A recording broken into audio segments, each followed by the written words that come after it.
Kejaksaan Agung menetapkan suami selebritas Sandra Dewi, Harvey Muiz, sebagai tersangka dugaan kasus korupsi tata kelola komoditas timah di wilayah izin usaha penambangan PT Timah Terbuka tahun 2015-2022.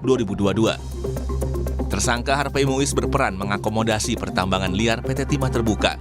Dalam hal ini, Direktur Utama PT Timah dan Direktur Keuangan PT Timah terlebih dahulu ditetapkan sebagai tersangka.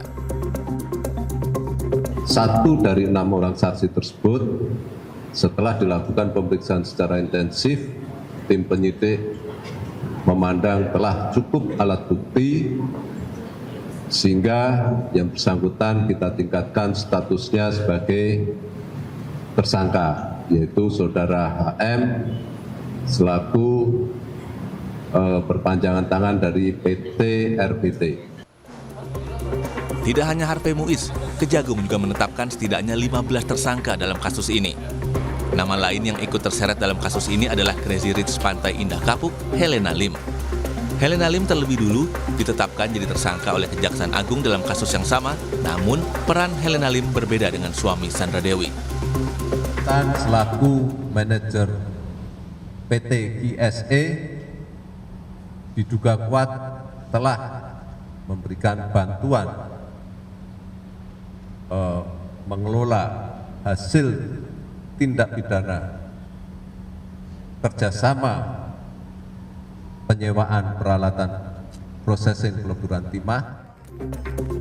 Sebelumnya, penyidik juga sudah menyita sejumlah barang bukti dari kediaman Helena Lim, di antaranya uang 10 miliar rupiah dan 2 juta dolar Singapura atau setara 23 miliar rupiah. Akibat kasus ini, negara mengalami kerugian yang diperkirakan mencapai 271 triliun rupiah. Tim Liputan Kompas TV.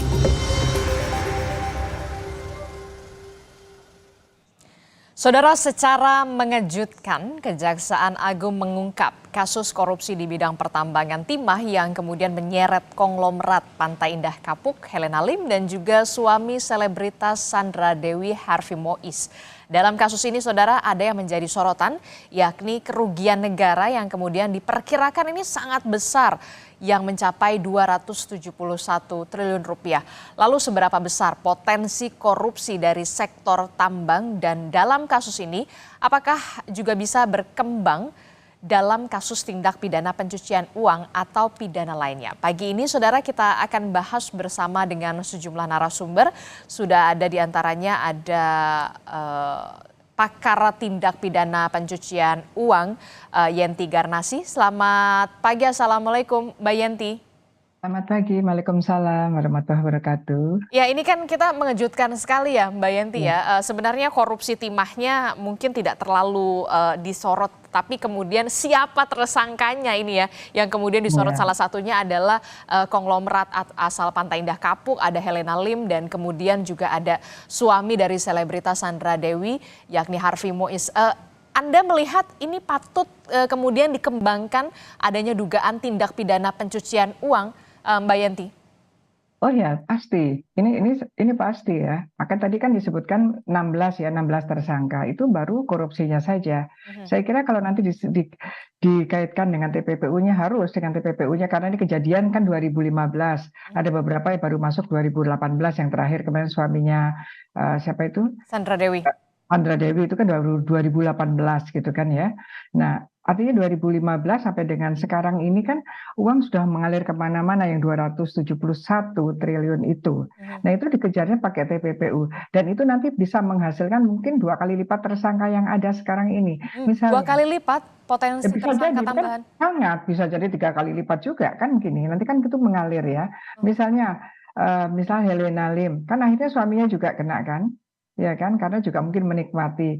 Nah, ini juga yang Mohtar ini ya, yang suaminya Sandra Dewi. Kita juga harus lihat istrinya ini menerima, menikmati, difasilitasi tidak hidupnya dengan hasil kejahatan yang diterima oleh suaminya itu. Jadi semua begitu. Belum lagi nanti kalau menyimpan di beberapa tempat. Misalnya kan kalau nggak salah ini uangnya kan masuk karena ini sudah TBK, ada di pasar modal. Ini kan akan berpotensi banyak sekali bahkan korban-korban yang dirugikan. Nanti ini Kejaksaan Agung juga harus hati-hati, jangan main cita kepada orang-orang yang orang-orang kan tidak sangka ya bahwa TBK ini, PT Timah TBK ini yang jelas-jelas punya BUMN dan sangat sangat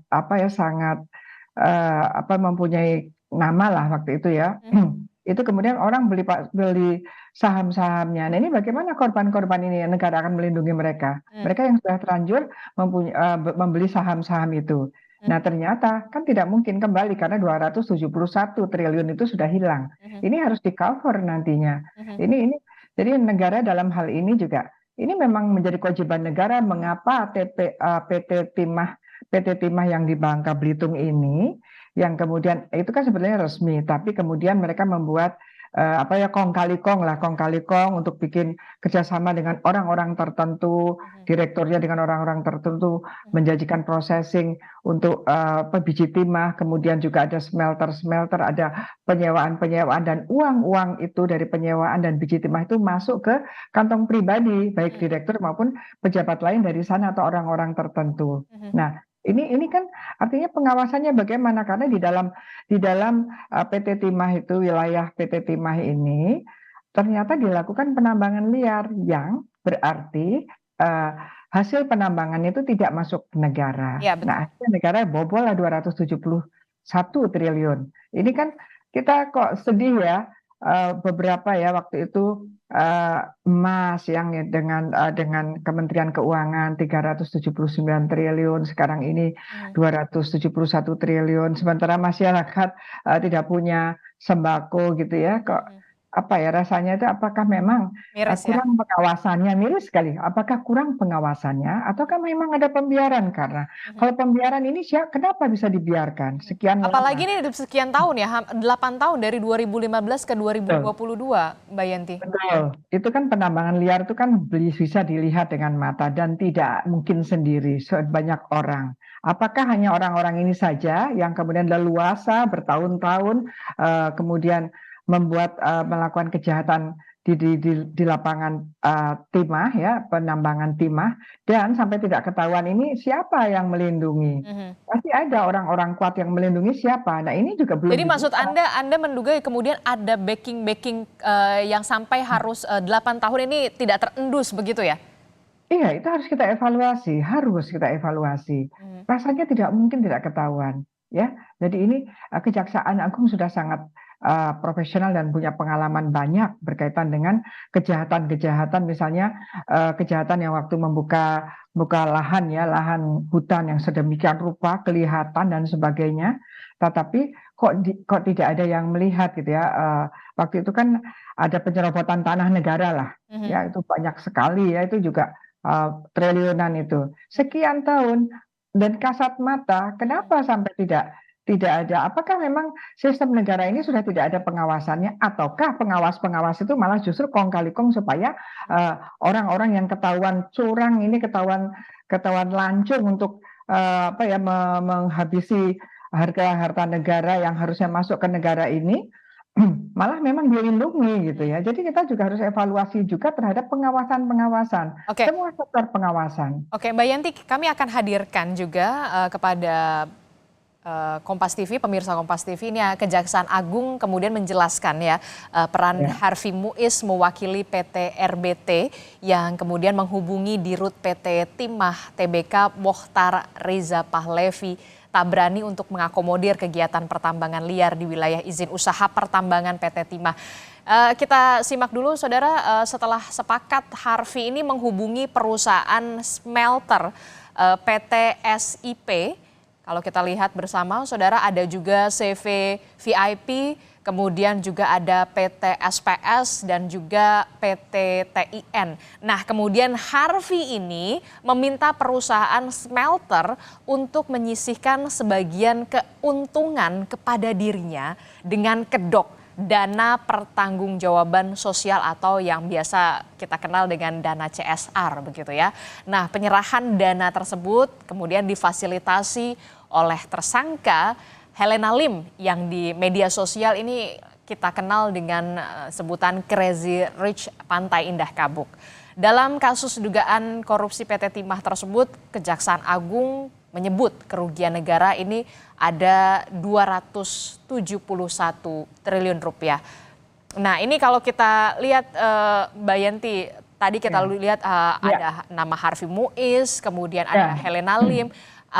Keuntungan dari korupsi tersebut ini bisa dikatakan disisihkan dengan kedok dana pertanggungjawaban sosial atau CSR.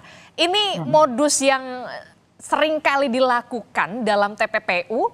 Penjelasannya seperti apa, Mbak Yanti? Ya, modusnya banyak sekali ya. Kali ini CSR ya, tapi banyak sekali modus-modusnya. Jadi untuk mengamankan bahwa mereka mengeluarkan dana-dana seolah-olah kalau CSR seakan ada dana dari perusahaan itu yang memang sudah diberikan untuk kegiatan CSR itu ya. Tapi harus dilihat dong CSR-nya bentuknya apa. Itu bagaimana, siapa pula. Kalau nggak salah ini juga mereka membuat perusahaan-perusahaan boneka cangkang-cangkang, perusahaan cangkang di antara mereka. Jadi ini perusahaan fiktif dalam tanda kutip.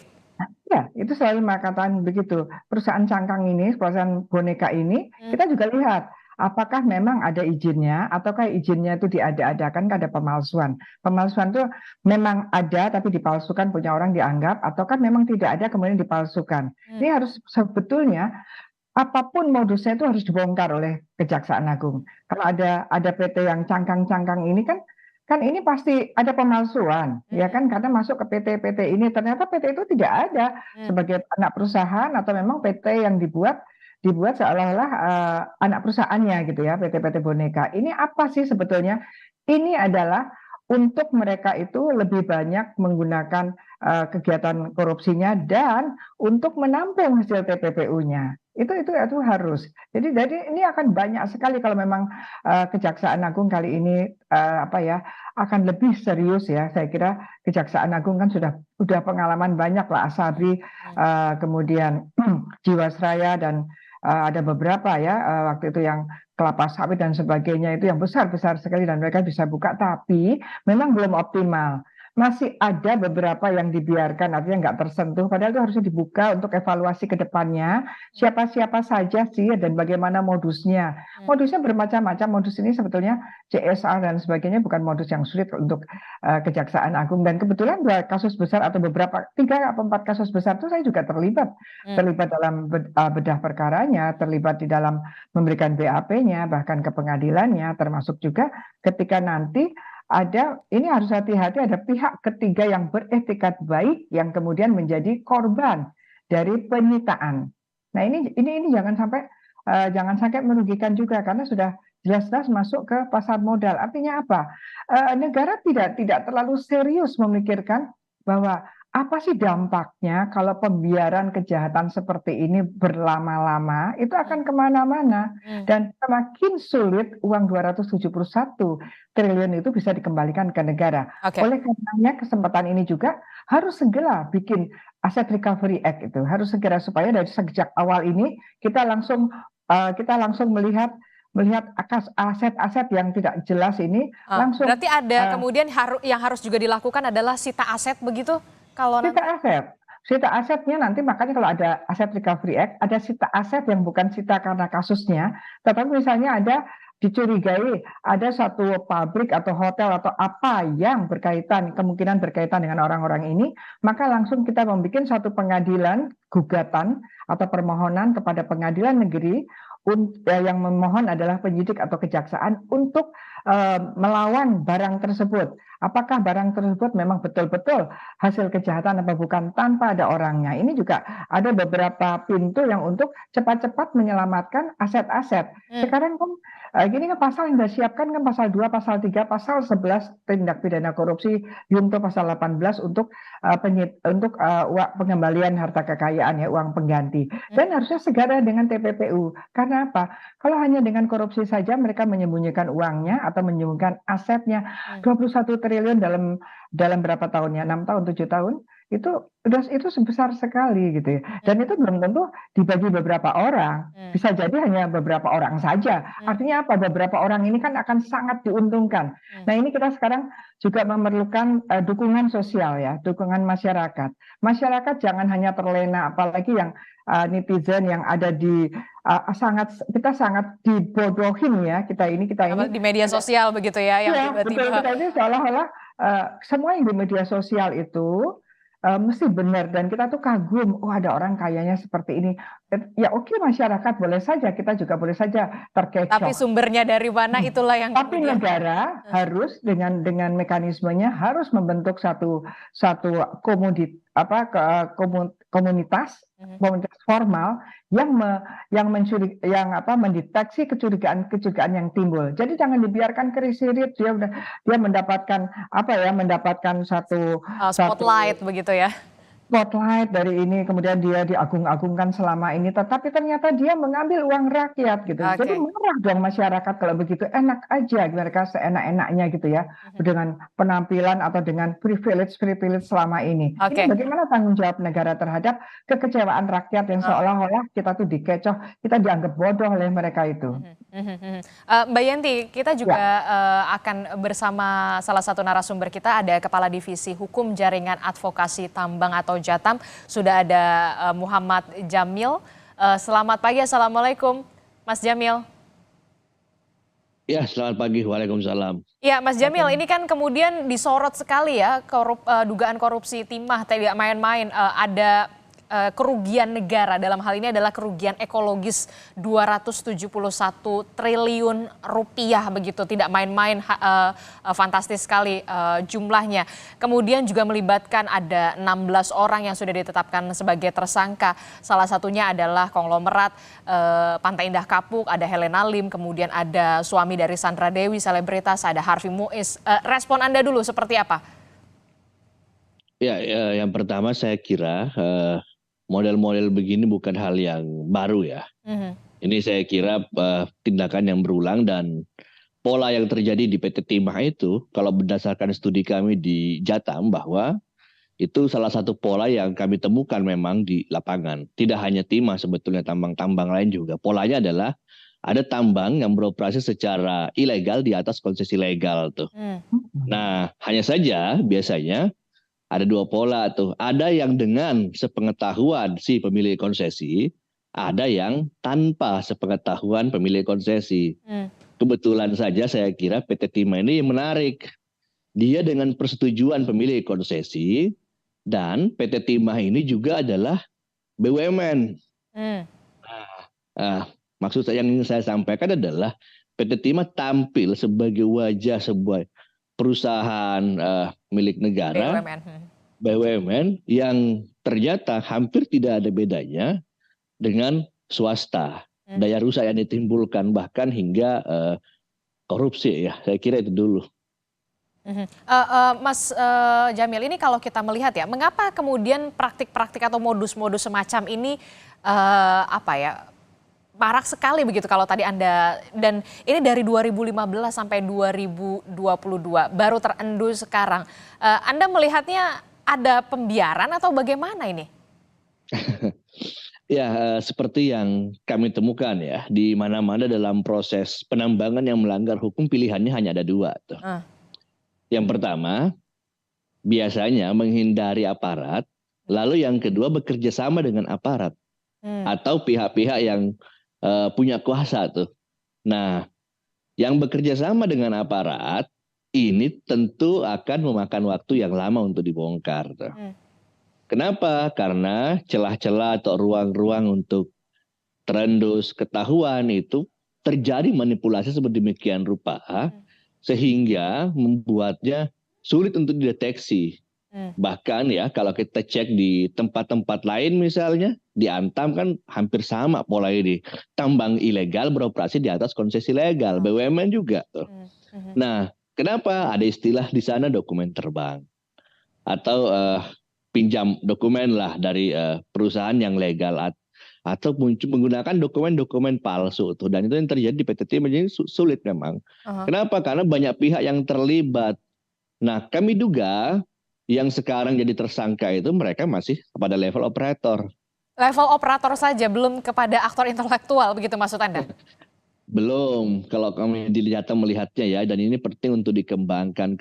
Kenapa kami intens ya terhubung dengan warga di sana di wilayah PT Timah itu, ada hal-hal yang di lapangan ya cukup familiar, misalnya punya ini tambang punya bapak ini, bertabur bintang dan sebagainya, sehingga itu penting untuk diperiksa sampai ke sana tuh, bahwa pemilik sesungguhnya itu juga kena gitu. Jadi Anda menyebut kalau 16 orang tersangka yang sudah ditetapkan oleh Kejaksaan Agung ini dalam tanda kutip hanya operator, inilah kemudian menjadi tantangan tersendiri dari Kejaksaan Agung. Bisa nggak kemudian ini bisa mendapatkan sebenarnya aktor intelektualnya siapa sebenarnya? Jangan dijawab dulu Mas Jamil dan juga Mbak Yenti, kita akan dialog lagi usai jeda, tetaplah bersama kami di Sapa Indonesia Pagi. Terima kasih Anda masih bersama kami di Sapa Indonesia Pagi. Saudara, masih membahas soal bagaimana korupsi timah begitu yang melibatkan ada 16 orang yang sudah ditetapkan menjadi tersangka. Yang kemudian menjadi sorotan kita semua adalah konglomerat dari Pantai Indah Kapuk itu PIK, yakni Helena Lim, kemudian juga ada suami dari selebritas Sandra Dewi, Harvey Mois, yang kemudian juga terlibat dalam kasus ini. Mas Jamil, ini kan tadi Anda menyebut sebenarnya 16 ini levelnya operator begitu ya. Nah sebenarnya kalau kita lihat aktor intelektualnya ini seperti apa? Apakah nanti juga akan selanjutnya dikembangkan atau seperti apa nanti Kejaksaan Agung Anda melihatnya? Iya, saya kira disinilah sebenarnya ya beban dan tugas mulia yang berat bagi Kejaksaan Agung, harus membongkar sampai kepada yang biasa kita sebut itu dalam sebuah bisnis ya, beneficial owner-nya. Dan biasanya memang pola-pola yang mereka gunakan, bahkan itu nama mereka hampir tidak pernah muncul dalam suatu model usaha ya. Baik yang legal maupun yang ilegal atau yang abu-abu tuh yang bercampur. Dan biasanya ya mereka itu cenderung memang menggunakan nama-nama yang dalam tanda kutip ya penghasilannya tidak punya batas maksimal, yang hampir sulit sekali diaudit. Kalau dalam studi kami di Jateng ada 2 yang biasa melakukan itu. Yang pertama lawyer, yang kedua adalah artis, karena keduanya hampir tidak punya batas penghasilan tuh. Itu yang kemudian menjadi salah satu bisa dikatakan strategi juga untuk mereka begitu. Iya. Kalau di Blok Mandiodo kan lawyer gitu. Kalau di PT Timah ternyata public figure ya, itu yang kami lihat. Mas Jamil, Anda berarti kalau saya lihat begitu ya, kalau misalkan ini masih permukaan saja begitu, seperti gunung es yang tidak terlihat, ternyata di dalamnya begitu besar begitu ya. Bisa saja ada potensi kerugian negara yang lebih dahsyat dari yang sudah diumumkan oleh Kejaksaan Agung dari 271 triliun rupiah, Mas Jamil. Oh ya, persis. Kenapa? Karena juga kan kami juga pelajari itu metode, kemudian angka 271 triliun itu muncul ya. Nah, karena kebetulan saya juga lawyer, saya pelajari peraturan yang dipakai itu untuk menghitung itu. Dan sebetulnya itu sangat dibutuhkan lagi adalah pembuktian secara saintifik. Kenapa? Karena setidaknya ada 2 kasus yang kami periksa. Perhitungan fantastis luar biasa begitu, Duta Palma, dan yang dulu kalau kita masih ingat tambang juga ya yang menyeret Nur Alam.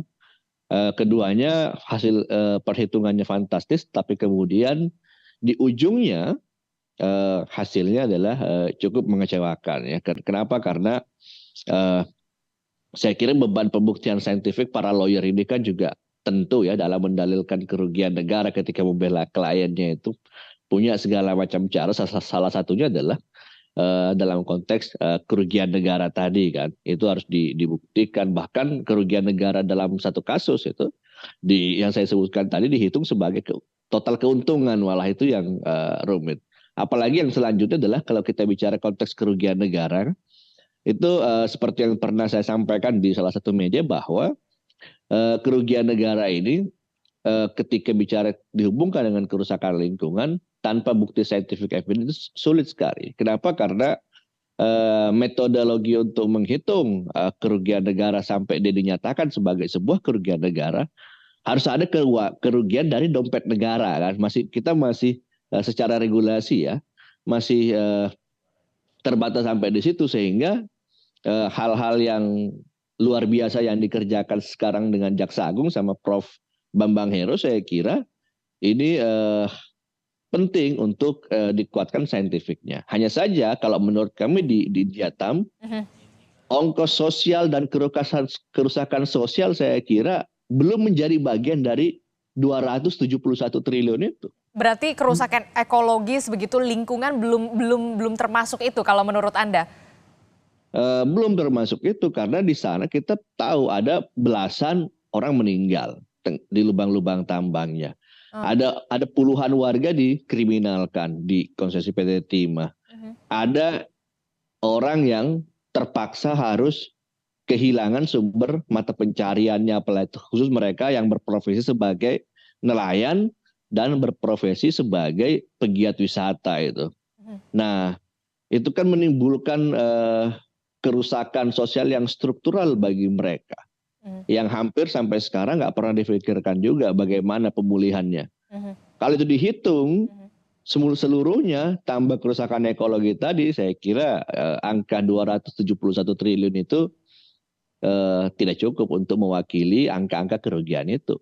Hanya saja lagi-lagi ketika ini dibawa ke pengadilan kita butuh bukti yang kuat, scientific evidence yang tidak terbantahkan, dan saya kira ini butuh dukungan tidak hanya Jaksa Agung ya kan. Ini butuh dukungan rakyat juga saya kira untuk memperkuat hal-hal demikian.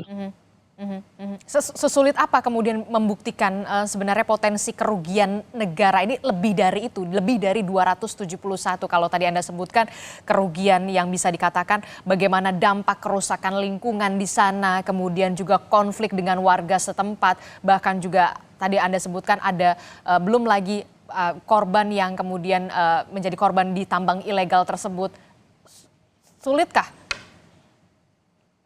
Ya, saya kira sulit karena kita sudah dibuktikan dengan dua putusan pengadilan ya, yang keduanya kehitungan kerugian negara yang fantastis, tapi kemudian dia berakhir mengecewakan. Kita butuh sebenarnya, saya kira kita sudah punya ya jaksa-jaksa yang bekerja dengan sangat baik, kemudian ada ahli yang ingin membantu.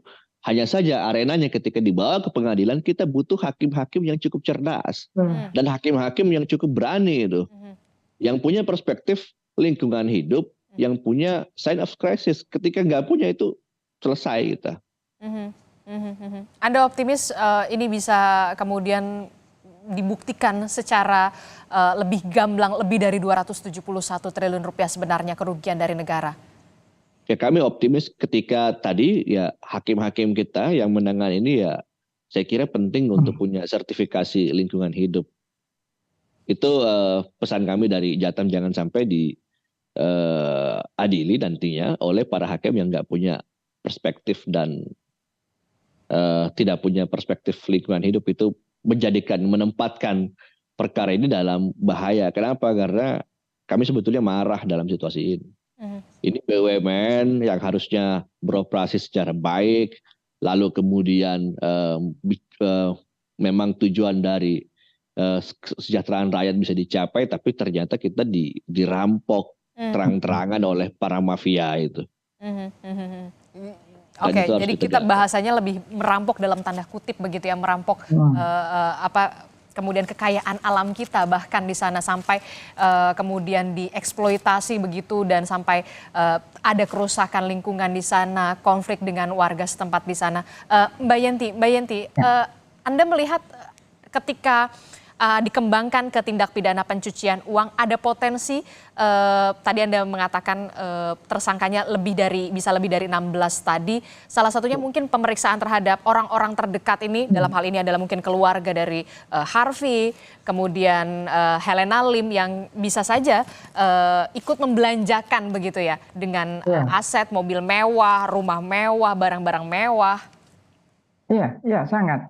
Itu sangat penting ya, apalagi kejahatan lingkungan hidup. Karena ini pertambangan itu kan umbrella act-nya kan memang kejahatan lingkungan hidup. Karena di bawah lingkungan hidup itu ada perkebunan, ada pertambangan di bawahnya, ada hutan dan sebagainya. Jadi perspektif ke sana memang penting. Kemudian gini, saya kepingin menyampaikan ya, bahwa gini Mas Jamil ya, itu kita pasal 2, pasal 3 tentang unsur kerugian negara itu kita sudah diketawain negara lain itu. Harusnya sudah nggak ada lagi, harus dibuktikan. Itu adalah circumstantial evidence. Itu adalah bukti yang rasional pasti terjadi kalau ada melawan hukum, ada penyalahgunaan kewenangan, ada orang yang diuntungkan, baik dirinya maupun orang lain maupun korporasi. Udah pasti kerugian itu muncul. Udah pasti. Logikanya gitu. Tapi ketika dicantumkan kerugian menimbulkan kerugian, bahkan tadinya dapat menimbulkan, dapatnya malah hilang, nggak boleh kan? Potensi kan nggak boleh, artinya harus dihitung. Itu kelamaan, itu sangat melindungi para koruptor itu. Itu juga satu hal yang harusnya dievaluasi pasal 2, pasal 3 itu, karena kita tidak mau melakukan perubahan undang-undang korupsi. Nah itu juga masalah.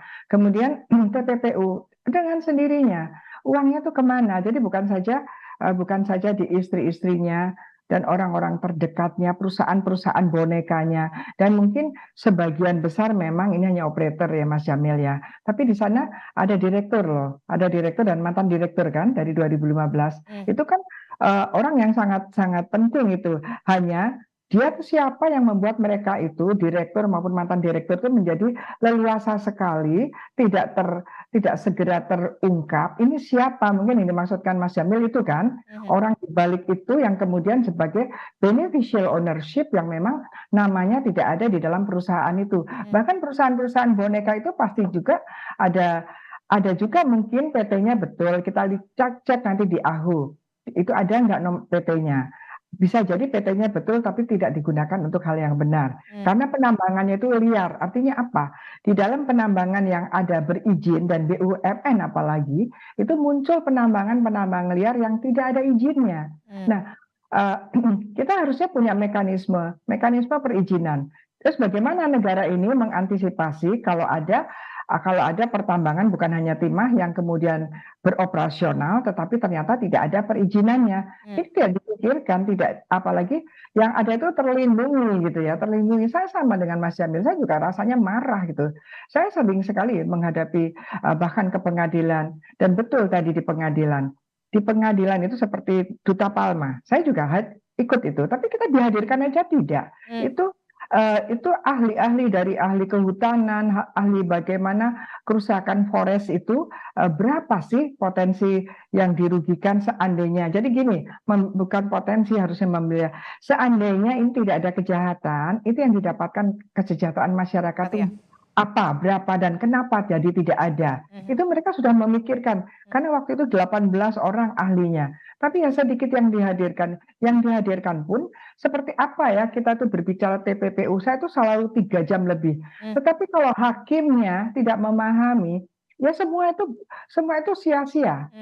Sia-sia. Jadi sekarang kita minta kepada Mahkamah Agung bagaimana meningkatkan profesionalitas dan integritas para hakim-hakimnya. Karena percuma kita setengah mati di sini, pada akhirnya penentunya adalah hakim. Bagaimana kalau hakimnya sendiri pemahamannya atau memang tidak ada waktu untuk memahami atau tidak hakim memang harus adil, tetapi adil itu kan juga harus harus adil itu bukan berarti tidak mempunyai pilihan apa-apa, tetapi harus kalau dia tidak mengerti permasalahannya, mereka harus memihak kepada yang diyakini sebagai itu adalah keterangan yang objektif dan ilmiah gitu. Nah ini yang penting.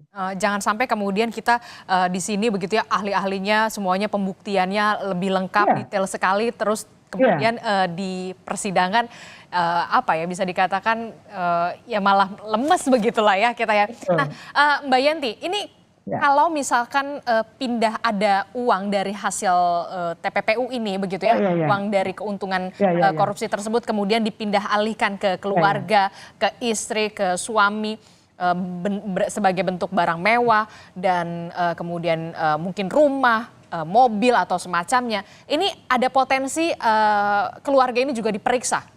Iya, sangat. Ini nanti begini, ini kita jangan pernah lupa ada PPATK. Jadi tadi kalau Mas Jamil mengatakan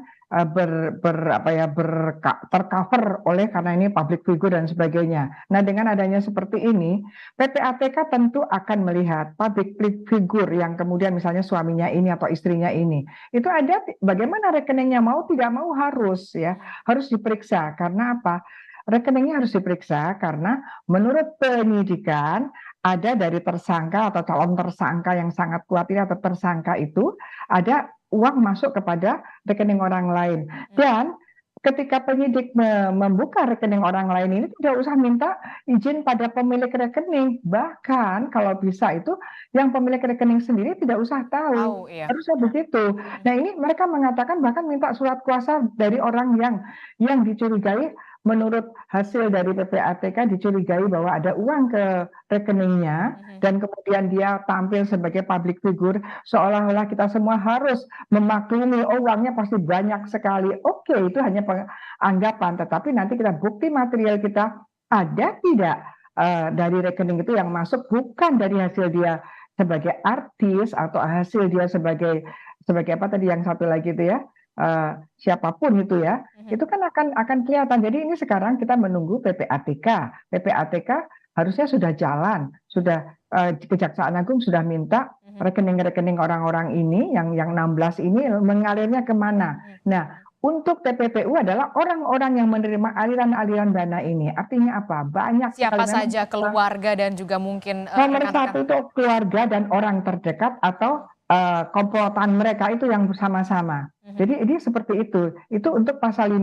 Artinya begini. Pasal 5 itu adalah pasif, memang ancaman pidananya hanya 5 tahun dibandingkan yang aktif yaitu yang mengalirkan 20 tahun. Tapi pasal 5 ini sangat penting karena uang itu akan harta kekayaan yang punya 271 triliun itu adanya di situ. Muaranya pada penerima itu. Jadi pasal 5 itu menjadi sangat penting dan ini Indonesia sangat jarang menggunakan pasal 5. Artinya apa? Ya memang semangatnya untuk menelisik uang itu sampai mana. Jadi kita harapkan ada keseriusan yang lebih begitu ya, keseriusan yang benar-benar dilakukan oleh pemerintah untuk benar-benar mengembalikan kembali kerugian negara kembali ke pemerintah begitu ya, ke negara.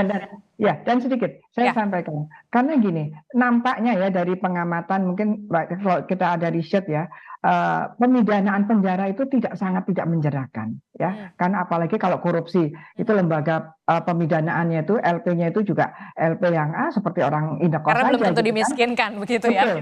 Yang paling ditakutkan adalah mereka itu dimiskinkan. Bukan dimiskinkan, sebetulnya ditarik kembali dari haknya rakyat harus dikembalikan ke rakyat. Nah itu jadi ada satu amanah pada penegak hukum, pada negara melalui penegak hukumnya, termasuk hakim adalah harus bertanggung jawab bahwa uang-uang rakyat itu harus kembali lagi kepada rakyat melalui sistem kenegaraannya. Harus ada keseriusan yang benar-benar dilakukan baik itu dari pemerintah supaya karena mereka ini memiliki uang yang bukan haknya begitu. Terima kasih Mbak Yanti Garnasi, pakar tindak pidana pencucian uang, dan sebelumnya ada Kepala Divisi Hukum Jaringan Advokasi Tambang atau Jatam Muhammad Jamil telah bergabung bersama kami. Terima kasih untuk perspektifnya Mbak Yanti, Mas Jamil. Assalamualaikum, selamat pagi, sehat selalu. Waalaikumsalam warahmatullahi wabarakatuh.